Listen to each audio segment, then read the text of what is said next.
Welcome back, everyone, to our Consumer Behavior podcast from RIT Dubai. I'm Ganna, your host, joined by my co-hosts Tariq and Aya. Today, we're diving into one of the most powerful forces reshaping brand communication, which is the rise of influencer marketing in the UAE. From Sephora to Namshi to Shein, influencers' collaborations are redefining how consumers discover, trust, and purchase products. And to unpack this, we have an incredible guest, Hiba Saleh, a radio host at Al Arabiya 99 FM. And she has the show Extra Vibes. She is a lifestyle influencer and a familiar voice to thousands across Emirates. Welcome, Hiba, and we're thrilled to have you with us. Thank you, Ganna. Thank you, Tariq. So happy to be with you guys today. Thank you so much. So today we're going to be diving into the topic. We're going to be asking you questions, finding out what are the hidden messages from influencers that we will find today. Oh my God! I'm very sure that the people that they are watching us, they will find so many things that it's going to be shocking for some of them, and it will be excited for the other part of them. Thank you so much. Now we can start. Hiba, you've worked closely with brands like Sephora. What do you think influencers today shape like consumer decision making in such campaigns? Okay, Tariq, let's start that it wasn't easy for me to reach for such an international brand, and people, they know that it's not easy to collaborate with such brands because they usually picky with the people that they want to deal with.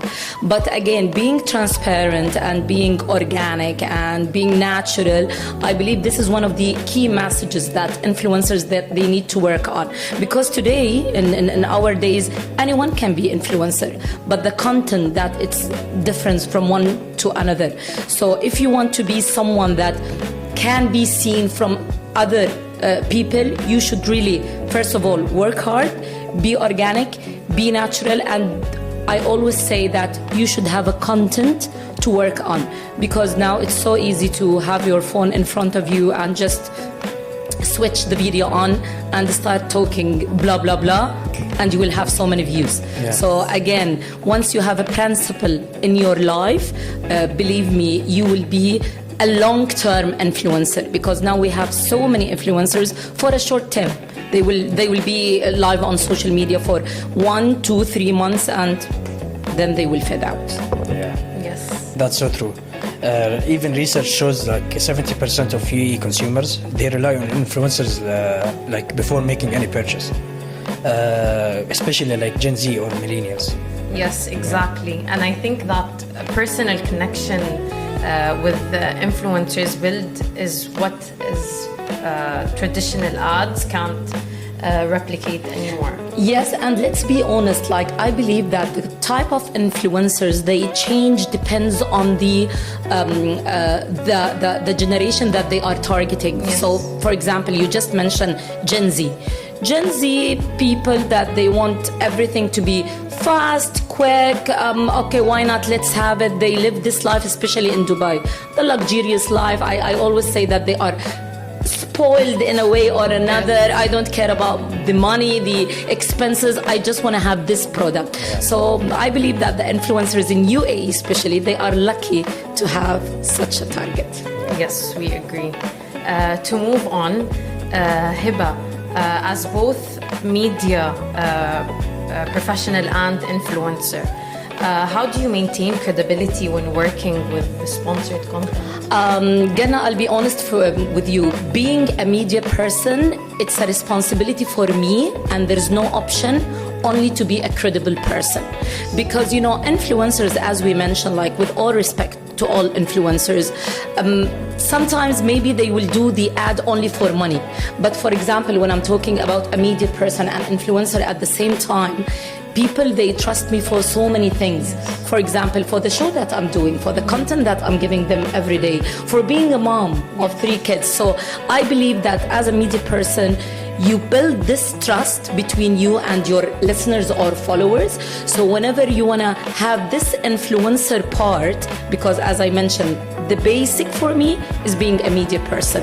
And by the time I'm coming between a media person and influencer.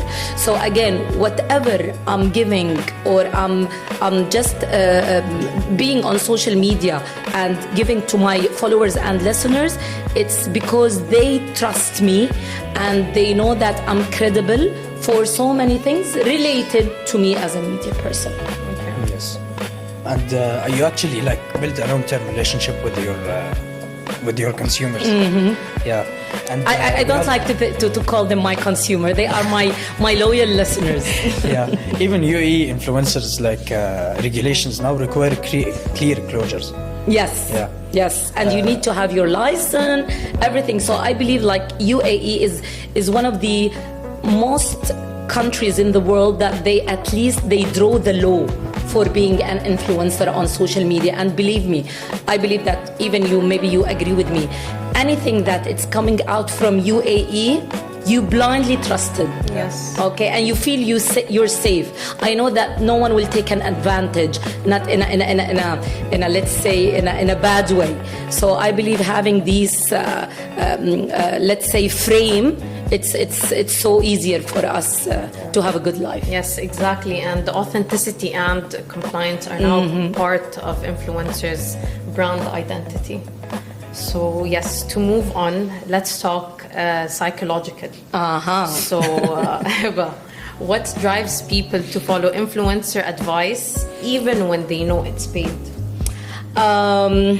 I will not say that they will follow them because of their advices. They will follow them for so many things.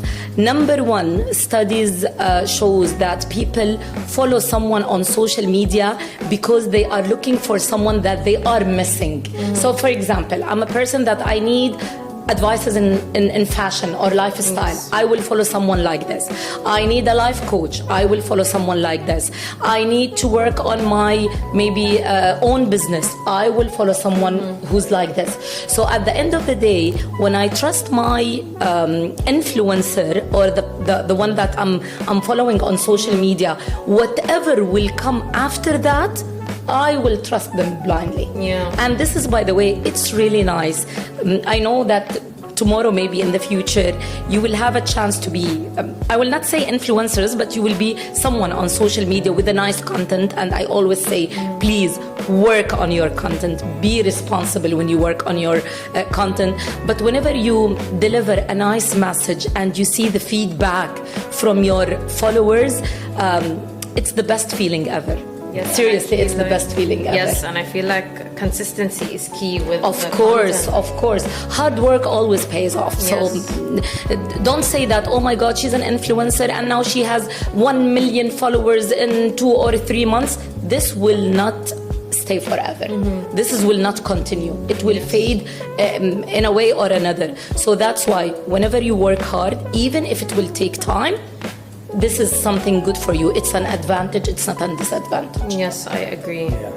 Yeah. That actually links to something we take in our course called the perfectly like social proof theory. We have it in our course now. Yes. What you said now actually links to what we are taking now. Yeah, and in the UAE, where communities are highly social and visual, this effect multiplies through platforms like Instagram and TikTok, especially TikTok for Gen Z. Something we also learned in class, that a platform that links both Gen Z and millennials will be Instagram. So I think for influencers, that would be an easy target to use. This is, by the way, so true, because, you know, the Gen Z especially, they are a generation that, as I mentioned, they want everything fast and quick. TikTok is delivering this on a gold plate, you know. So like you just scroll down, whether you like it, you give them just 2 to 3 seconds. I like it, I will continue. I don't like it, I will just scroll down. Instagram, I feel it's a heavier and let's say it's richer platform. But again, I believe that Snapchat also, they have a really good potential for influencers, and always numbers, they talk about this. Like most of the companies, whenever they want to do a big campaign, Snapchat is number one. Can you imagine? Like Snapchat is number one, Instagram is number two, TikTok, it's something nice to have. It's not a priority, it's something nice to have. That's an amazing insight, because that's something we really didn't think of. Snapchat, we know, is growing, but we didn't think it was growing to this. And it's, by the way, like Snapchat, it's a very good channel to be an extra income for such a normal person. Because now at Snapchat, they are just asking you to post so many stories, minimum 50 stories per day. 50 stories per day for a specific period of time, and suddenly you will start earning money from Snapchat. And actually, I know that influencers, like most of their money comes from Snapchat. Yes, that's true. That's true. I believe that TikTok also, it's a channel to get or to earn money. But I believe that some people or some influencers, they just help in building a bad reputation about TikTok. Because I know whenever I want to look for something that it's credible or an information, TikTok is not the first thing for me to search for such things. TikTok is just to have fun, to laugh, to look at the latest trend. But whenever you want something credible, I believe that Instagram and Snapchat, they just beat TikTok. Yeah, I agree. And Hiba, you also worked with brands like Sephora and Shein. How do you think they adapt on the UAE strategies? Like, actually, I didn't work with Shein. Okay, I just let me. But it's definitely, it's one of the brands that I would love one day to work with them.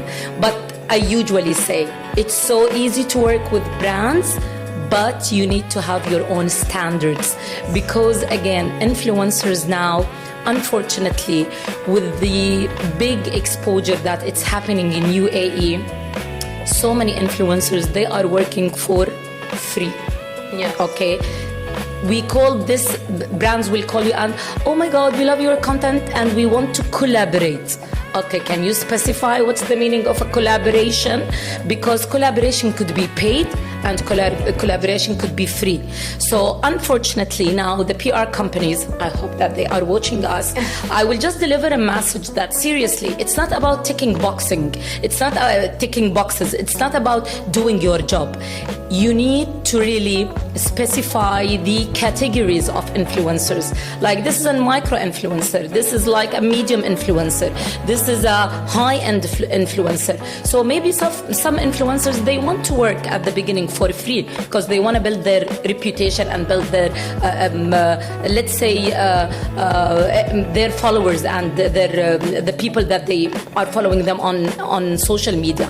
But again, some influencers, they really worked hard to reach to the level that they have it today. So at least you need to show some respect. So again, working with brands, it could be the easiest thing, but it depends on your standards and your message that you want to deliver to the world. Yes, and for you as a Arab-speaking influencer, how does that differ from the normal English-speaking or the influencers we see now on social media? To be honest, I believe that the Middle East has changed a lot. Like, alhamdulillah, we have now strong visibility across all the brands. I believe that the consumers in the Middle East, that they are now well known for high-end standards, that they are well spenders. So these things, the people that I'm talking about the Western, let's say, community, that the ideas that they used to have and the thoughts that used to have to Middle East has been changed for the past, let's say, 5-10 years. So now Middle East is one of the targets for the companies. So they know whenever they want to do a big campaign, maybe Middle East will be like on top of the list, for example. So, and we have like influencers with big numbers, and they earn so much money from social media. So I believe that they did a great job. Again, I'll give some countries such as Kuwait, UAE, Kuwait and UAE actually on top of the list, that they have changed this mindset regarding Middle East. Yes, I agree, and that's what makes influencer marketing so powerful. It also blends global brands with local cultures. Yes. So yes, that's a plus. 100%. Welcome back from this short break. So to broaden the discussion, we're joined by Zaina Abul Fadl, an RIT Dubai alumni and currently a communications trainee at L'Oreal Middle East. Zaina, welcome. Thanks, Ganna. It's great to be here. I love seeing how you guys are tackling real-world marketing problems like this, to be honest. It's very interesting to see. Zaina, from brand perspective, what makes influencer partnership success in the UAE? Okay, so there's two things. There's alignment and data. So the influencer has to align with the brand's identity. So for L'Oreal, it can mean a multitude of things because we have various brands. We have luxury products, consumer products, professional products, and also dermatological. So it has to align with what the brand is trying to put out there. And we also back it up by data. So we do a sort of values match on the person, kind of like a background check to see if they align. And so it's not just likes, we look at engagement rates, conversion, all that stuff. So it's basically a mix of science and art. Yeah, exactly. Influencer marketing has matured into a full performance channel, but local relevance is still key. So the content has to reflect regional beauty standards, language, as well as like culture in general, because that's what really speaks to the consumer here. Yes. That's insightful, honestly. It's a bridge between the authenticity from what Hiba said in the podcast in the beginning and data from your side, which shows how both halves have driven ROI, which is exactly. return on investment. Yes. So I'd like to ask a question to Hiba. How do global brands adapt their influencer strategies to Emirati and expat audiences?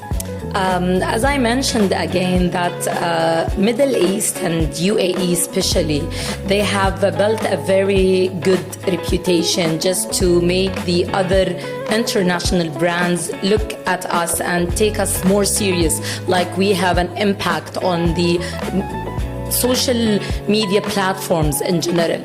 So again, I believe that they just found out that the people or influencers in the Middle East, that they have their own standards and their own vision to build a career.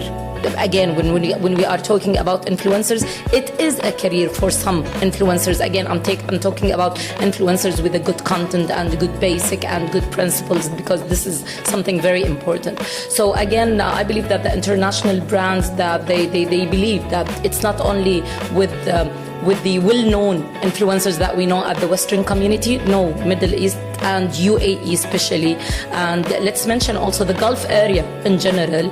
They have a very good impact on numbers. They are saying this, the people that spending that they are spend from the Middle East. I believe that they are let's say giving a huge amount of their budgets exactly when it's from the Middle East. Yeah, I agree, to be honest, and I think the focus is particularly now on the UAE and Saudi, and I think when you collaborate, especially with micro-influencers, it helps a lot to communicate the brand's message, because they're not very big, so they don't have any reason to kind of lie, so it helps build trust with the brand and the influencer as well. I like this, Zainab, but actually when you are talking about micro-influencers, because this is a challenge for them, especially the people that they are now starting working in the industry, but now it's it's shocking for some people that, oh my God, working with micro-influencers, it could have a good feedback and it could be better than, let's say, A-star influencers. Exactly, 100%, because again, it's a very huge opportunity for these micro influencers to work with huge brands. So yeah, 100% agree, Sarah. Yes. Yeah, so localization is the real engine of impact. So now diving into another topic, which is the future of the influence in the UAE. Where do you both see influencer marketing heading? In UAE or generally? I think In general. In general, and especially in the UAE. Because I believe in general it's totally different than what's happening in UAE. I believe that UAE sets standards for the influencers industry. Because again, when we are talking about having law and frame and terms and conditions to be an influencer, this is one of the things that it's helping in building the influencers industry in a right way and for a long term. And I believe that, as I mentioned, UAE has set a standards for even for the other countries, without mentioning the name of other countries. But I believe now countries that they are following UAE in now setting new standards and term conditions for the influencers in their countries. For example, in one of the countries in the Gulf area, now it's forbidden to show any of the kids on their social media. You have to be specific in the content that you are delivering to your influencers, so to your followers. So I believe in UAE we have a very high potential in the influencers industry. Globally, I think that maybe they need to work harder on the content that they are delivering, because again, I believe that the content that we already took from the Western community, it's just showing that being an influencer, it's such an easy thing. You just open your camera, do some video goes viral. videos, it will go viral. The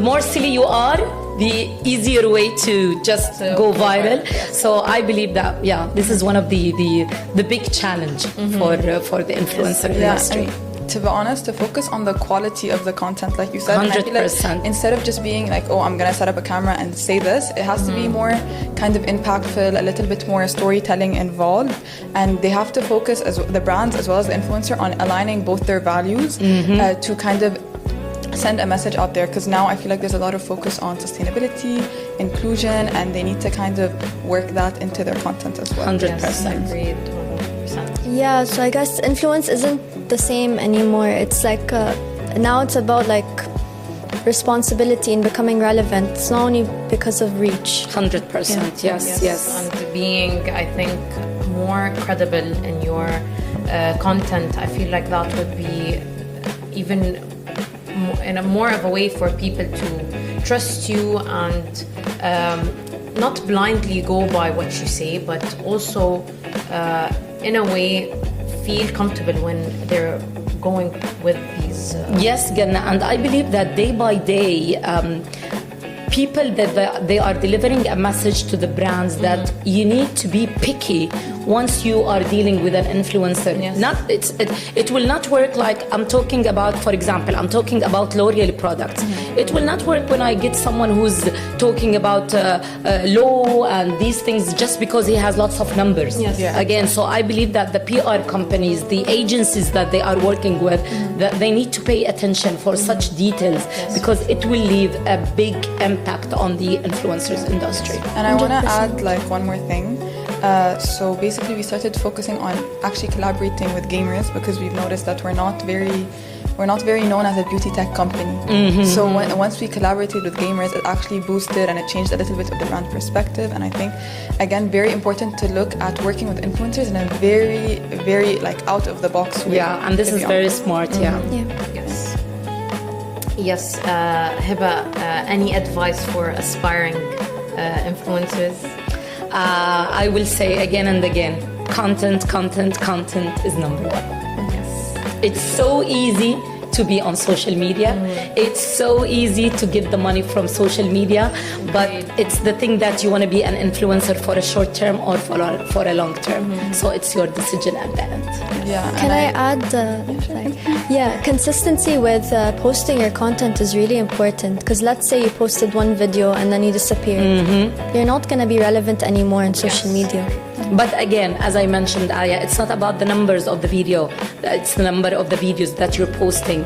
It should be also the content of the videos that you're posting. So 100%. it's really hard. It's a hard work for you. So we usually give the advice: work in advance on minimum 10 to 15 videos and then start posting. Yes. For sure. And I think once you understand how it works from a brand side and looking at what makes campaigns successful, I think working with brands will be a lot easier and you'll be more reliable in the future. For Yes. Sure. Thank you both Zaina and Hiba for today. Honestly, we've learned a lot using also the skills that we took in class with our professor, Hassan Mustafa. So this was really, really insightful, and your inputs really helped us with our project. And I think you guys just added through our day. So thank you so much for joining us. Thank you for having us. Thank you for having us, and I believe that the marketing industry will be in safe hands for such students like you. Thank you. Yes. And thanks to our listeners. Don't forget to follow, share, and stay tuned for next deep dive into the digital marketing world. Thank you for watching. Thank you. See you. Bye.